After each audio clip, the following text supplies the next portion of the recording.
नमस्कार मित्र हो, मी गार्गी. माझ्या शब्द निरंतराच्या प्रवासात तुम्हा सर्वांचं मनापासून स्वागत. निसर्ग वाचन हे चितमपल्ली सरांनी लिहिलेलं अतिशय सुंदर असं पुस्तक. या पुस्तकामध्ये सरांनी प्राण्यांची अतिशय अभ्यासपूर्ण माहिती छोट्या छोट्या लेखांमध्ये आपल्या समोर ठेवली आहे, आपल्यापर्यंत पोहोचवली आहे. तर आज त्याच पुस्तकातील वाघ या विषयावरील सरांचं चिंतन आपण अभ्यासू. ओंकार आणि वाघ. वाघ आणि सिंह हे जगातले सर्वात मोठे शिकारी प्राणी आहेत. आशिया खंडातील घनदाट जंगलात वाघ आजही आढळून येतात. वाघ एकटा राहणारा प्राणी आहे. विणीच्या काळात वाघिणीचा अनुनय करण्याकरिता तिच्याबरोबर फिरताना तो दिसतो, किंवा वाघीण आपल्या छाव्यांबरोबर हिंडताना दिसते. एरवी वाघ एकटा राहतो आणि शिकार करीत जगत असतो. लपत छपत दबा धरून सावजाच्या पाठीमागून पारध करण्यात तो निष्णात आहे.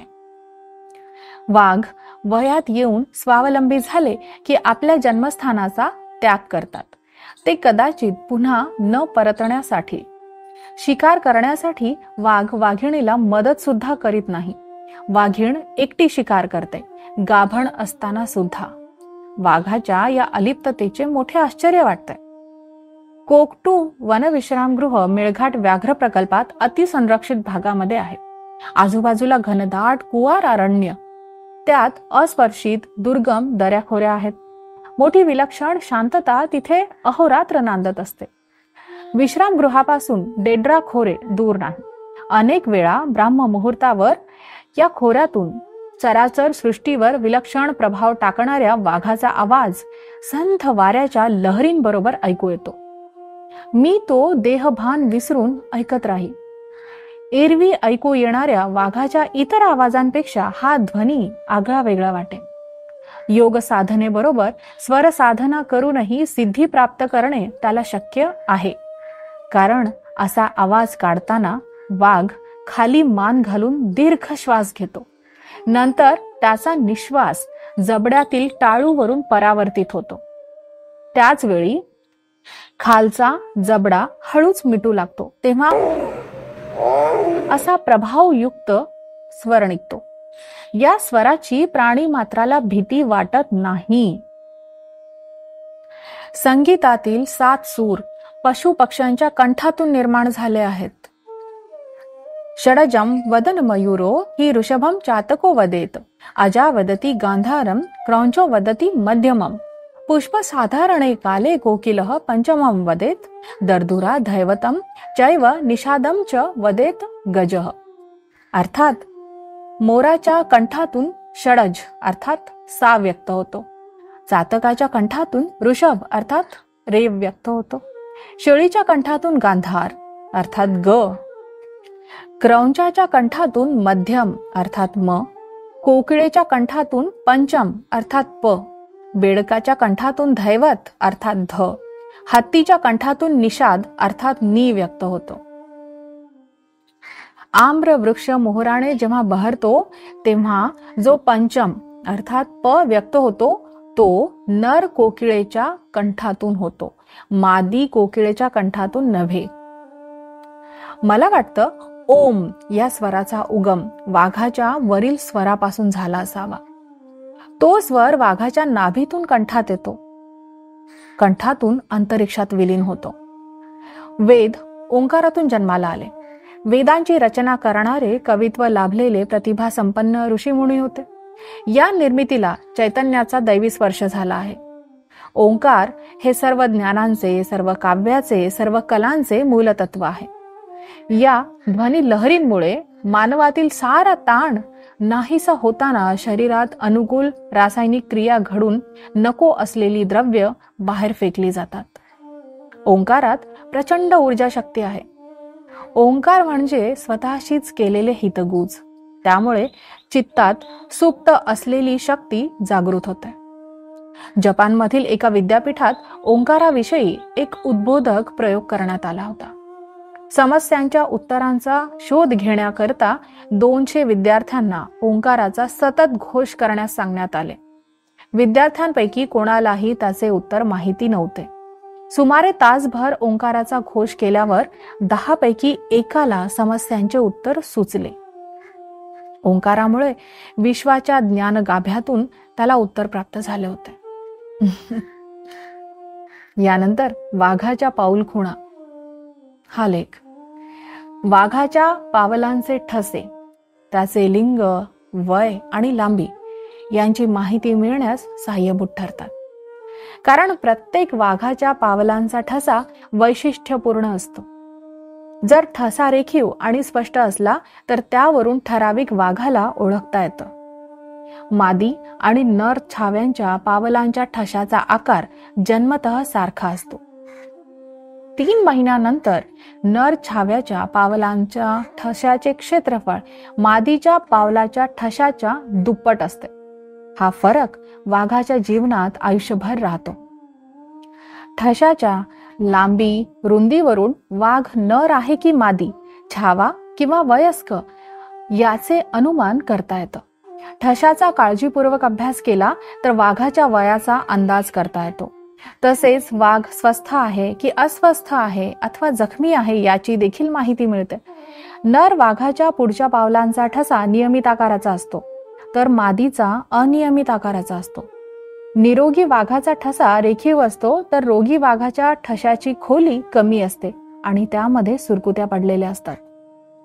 वाघाच्या ठशांचे निरीक्षण केले असता ते मागच्या पायांच्या पावलांचे ठसे असल्याचे आढळून येते. याचे कारण असे की जेव्हा वाघ सामान्य गतीने चालत असतो तेव्हा त्याच्या मागच्या पायाचा ठसा बरोबर पुढच्या पावलाच्या ठशावर पडतो. जेव्हा वाघ काही कारणास्तव वेगाने चालतो तेव्हा त्याच्या 4 पावलांचे ठसे पुढच्या पावलांच्या ठशाच्या पुढे पडतात. मागच्या आणि पुढच्या पावलांच्या ठशातील अंतरावरून वाघाच्या गतीचे आकलन होते. म्हणून वाघाच्या गणतीत पुढच्या पायाच्या ठशांचा उपयोग होतो. वाघ शिकारीसाठी पुढच्या पायाच्या पंजांचा उपयोग करतो. अशा वेळी पुढच्या पायाला इजा होऊ शकते किंवा त्यामध्ये व्यंगही निर्माण होऊ शकते. मागचे पाय मात्र फक्त चालण्यासाठीच असतात. पानगळीच्या जंगलातील जमिनीवर वाघाच्या पाऊलखुणा सहज उमटतात. सदाहरित जंगलातील जमिनीवर दाट आच्छादन असल्यामुळे वाघाच्या पाऊलखुणा आढळून येत नाहीत.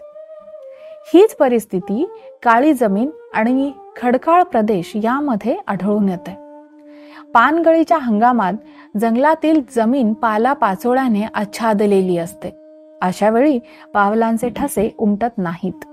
अशा परिस्थितीत वाघाच्या पाऊलखुणा नदीकाठी अथवा वनमार्गावर धुंडाळाव्या लागतात.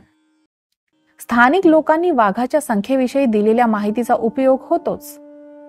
पूर्वी वन विभाग उन्हाळ्यात पाणझरीवर आढळून आलेल्या वाघांच्या पाऊलखुणांवरून त्यांची गणती करीत असते. यात एक गोष्ट गृहीत धरलेली होती की वाघ एकाच पाणझरीवर 24 तासात एकदाच रात्री पाणी प्यायला येतो. परंतु उन्हाळ्यात वाघाच्या बाबतीत असे घडू शकेल याची खात्री देता येत नाही. या पुढचा चिंतनपर लेख आहे, वाघ नरभक्षक का बनतात? सारे वाघ काही नरभक्षक नसतात. माणूस हा वाघाचे नैसर्गिक भक्ष नाही. खरे म्हणजे वाघाला माणसाची भीतीच वाटते. माणसाला तो नेहमी टाळत असतो. वाघ नरभक्षक होण्याचे मूळ कारण त्याच्या निवासस्थानातील जंगलाचा नाश. महाभारतात एके ठिकाणी म्हटलं आहे, न स्याद्वान मृते व्याघ्रान व्याघ्रान सुऋतुवनम वनम हि रक्षते व्याघ्रैर्व्याघ्रान रक्षती काननम. अर्थात वन वाघाशिवाय क्वचितच सुरक्षित राहू शकतं, तसेच वनाशिवाय वाघही सुरक्षित राहू शकत नाही. अरण्य वाघाचं रक्षण करतं आणि वाघ अरण्याचं रक्षण करतो. जंगलातील सांबर, चितळ, रानगवा, रानडुकर या वाघाच्या भक्ष्यांची संख्या कमी झाली तर वाघ जंगलाच्या आजूबाजूच्या गावामधील गुरे पळवतो. अशा वेळी कित्येकदा त्याला माणसाशी सामना करावा लागतो. वाघ त्याला मार्गातून दूर करू पाहतो. असे 3-4 प्रसंग झाले की वाघाला माणसांची भीती वाटेनाशी होते. नंतर त्याचे धैर्य इतके वाढते की तो माणसांवर हल्ले करू लागतो. त्यांच्या रक्ताची एकदा का त्याला चटक लागली की माणसेच त्याचे भक्ष होतात. ज्याची गुरे वाघाने मारली तो कित्येकदा वाघाचा सूड घेण्याकरिता बंदुकीचा वापर करतो. या संघर्षात वाघ जखमी होऊन निसटला तर तो रानटी जनावरांची शिकार करण्यास समर्थ राहत नाही. शेवटी नाईलाजाने वाघ माणसाची शिकार करू लागतो.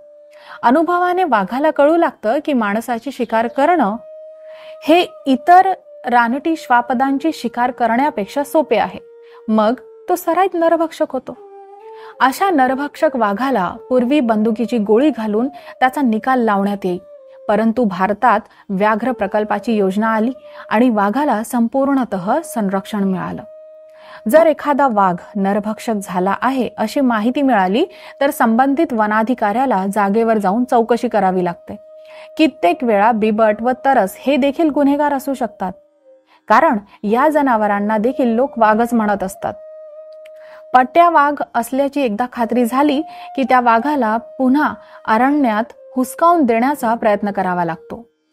चौकशी अंती सारे उपाय झाल्यावरच त्याला नियमाच्या चाकोरीत राहून नाहीसे करावे लागते. या दोन्ही उपायांचा अनुभव मी घेतला आहे. मी जेव्हा मेळघाट व्याघ्र प्रकल्पात काम करीत होतो तेव्हा जंगलातील वाघाने सरहद्दीवरच्या गावात प्रवेश केला. तेथे त्याने नांगराला जुंपलेल्या बैलावर हल्ला केला. तेव्हा शेतकऱ्याने त्याचा प्रतिकार केला. तेव्हा वाघाने बैलाला सोडून दिलं व त्या शेतकऱ्यावर हल्ला केला. गुरांवर हल्ला करण्याचे त्याचे प्रयत्न चालूच होते. त्या जवान वाघाची इतकी दहशत बसली की सारे गावकरी रात्रंदिवस घराबाहेर पडेनासे झाले. पण गुरे कुठे ठेवणार? वाघ गोठ्यातील गुरे पळवू लागला आणि चुकून कोणी माणूस फिरताना दिसला की त्याच्यावर तो हल्ला करू लागला. त्याच्या बंदोबस्ताच्या मोहिमेवर मी आणि सहकारी अधिकारी त्या गावामध्ये पोहोचलो. सोबतीला 2 पाळीव हत्ती घेतले. वाघ जंगलाच्या आश्रयाने राहायचा. संधी मिळताच तो गावात येऊन धुमाकूळ माजवायचा. आम्ही हत्तींवर बसून रात्रंदिवस गस्त घालू लागलो. तसेच ॲटम बॉम्ब सारखा मोठा आवाज करणारे फटाके उडवीत फिरू लागलो. पहिल्या दिवशी तर वाघ आलाच नाही. आमच्या गस्तीमुळे गावातील लोकांनाही धीर आला. दुसऱ्या दिवशी देखील हा वाघ फिरकला नाही. लोक गावामध्ये हिंडू फिरू लागले. नंतर त्याचे गावात येणे बंद झाले. फटाक्यांचे आवाज, गावातील लोकांचा आरडाओरडा यामुळे घाबरून वाघाने पुन्हा जंगलाचा आश्रय घेतला असणार. याप्रमाणे या गावावर आलेले अरिष्ट गेले. एकदा भंडारा शहरातच वाघाने प्रवेश केला होता. जो समोर दिसेल त्याला वाघाने जखमी केले. साऱ्या शहरात त्याची दहशत बसली. तेव्हा त्याच्या बंदोबस्तासाठीही मला जावे लागले होते. तो वाघ कदाचित जखमी असावा. तो लंगडतच चालत असे, कारण त्याच्या पुढच्या एका पायाचा ठसा जमिनीवर दिसत नसे. त्याच्या जखमांवर माशा झाल्याने तो वेडापिसा होऊन गावात आला असणार. लोक त्याच्या पाठीमागे लाठ्या काठ्या घेऊन धावत असणार. 4-5 जणांना त्याने जेव्हा जखमी करून सोडले, जिकडे तिकडे त्या वाघाविषयी अफवा पसरल्यामुळे रात्री लोक फिरेनासे झाले. यानंतर त्याच्या संशयातीत ठाव ठिकाणांवर पिंजऱ्यात बकरी बांधून त्याला पकडण्याचे आम्ही प्रयत्न चालूच ठेवले. परंतु वाघ पिंजऱ्यात सहसा सापडत नाही. बिबट मात्र सहज सापळ्यामध्ये अडकतो. लोकांचा खूप आरडाओरडा झाल्यावर शेवटी या वाघाला गोळी घालून मारण्यात आले होते. हा कुठला न्याय? चुका माणूस करणार आणि शिक्षा मात्र या अरण्याच्या राजांनी भोगायची, वन्य प्राण्यांनी भोगायची. खरं तर या पृथ्वीवरच माणूस उपरा आहे. पण माणसाची अरेरावी इतकी भयंकर आहे. मनुष्य हा सगळ्यात दुबळा प्राणी, तरी देखील शस्त्रांमुळे तो आपली दहशत पसरवू शकला.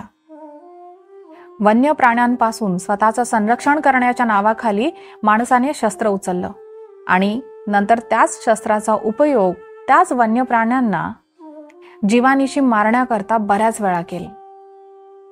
आज भलेही शिकारीवर बंदी आहे, पण तरी देखील वन्य प्राणी सुरक्षित नाहीत. वन्य प्राणी माणसांपासून सुरक्षित नाहीत असं म्हणणं जास्त योग्य ठरेल. वाघाविषयी नेमकी माहिती देणारे चितमपल्ली सरांचे हे चिंतनपर लेख अतिशय समृद्ध आहेत. याचा नक्की अभ्यास करा. आता मी थांबते. आपण पुन्हा भेटू एखाद्या नवीन पुस्तकाच्या परिचयासोबत किंवा एखाद्या कथेसोबत किंवा एखाद्या अभ्यासपूर्ण लेखासोबत. तोपर्यंत आजच्या या लेखावर नक्की विचार करा, चिंतन करा आणि भरपूर वाचन करा. धन्यवाद.